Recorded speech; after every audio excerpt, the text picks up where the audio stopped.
Okay.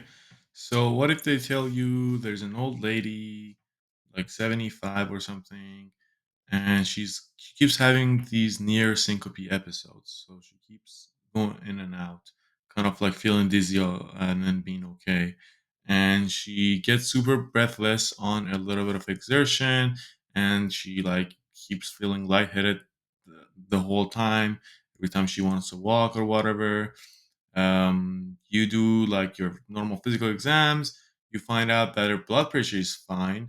There is no, diabetics or anything like that in her medication that makes you think, oh, she's hypovolemic and she's orthostatic, and let's say the question tells you her orthostatics come back negative. What that means is that they take the blood pressure sitting down or laying down, and then they take the blood pressure staying up. They don't notice a big decrease in the blood pressure or a large increase in the heart rate. Okay. So all this is showing this patient the reason they're fainting isn't because of like their autonomics, their vasculature not contracting and pushing the blood off. Okay.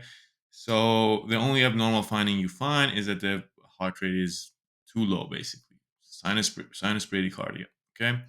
And then you do a telemetry and you see like, oh, there's episodes of like no heart rate, and then another beat, and then this happens once in a while. Okay, so you have like 3 4 seconds of nothing, and then you get another beat. Okay, so what this is, and then they tell you what's the diagnosis or how can you treat this. Okay, so what this is sick sinus syndrome. It happens in old people. Okay, I actually wrote a paper that I'm first author in. It's a meta-analysis about abulation versus or pacemaker versus ablating, um, somewhere in the atria, like comparing which has the better outcomes. I think recently ablations have better outcomes, and like basically things like this have important changes in medicine because all of a sudden electrophysiologists are like, oh shit, like this procedure is more beneficial for patients. So,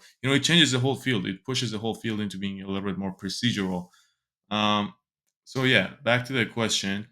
Um, what do I want to mention? So there's also this kind of like tachycardia bradycardia syndrome that like alternates between being tachycardic and bradycardic.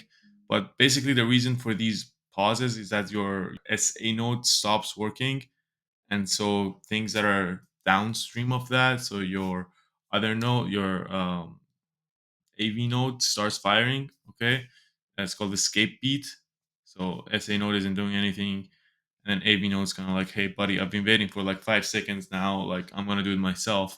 So that's why you get that latency period. Okay. Now, how you treat it, as we mentioned, you can put a pacemaker um, to kind of like make sure these patients don't fall. It happens because of fibrosis and just like typically, like just aging. And also be able to recognize this on an EKG. You basically see beat, beat, beat, and then there's an extended period, and then you get a QRS but no P wave. Okay, you get a QRS but no P wave, or you might even get a P wave, but most times it will be QRS with no P wave. It's called a dropped P wave. Okay, and that's basically when your AV node is firing instead of your SA node. Okay, um, all right, it's a form of bradycardia. It happens with main risk factor for it is being super old. There's really nothing tricky about it. You just have to know it exists and you just have to be able to recognize it and how to treat it. All right. Put down the questions you have in the comment section.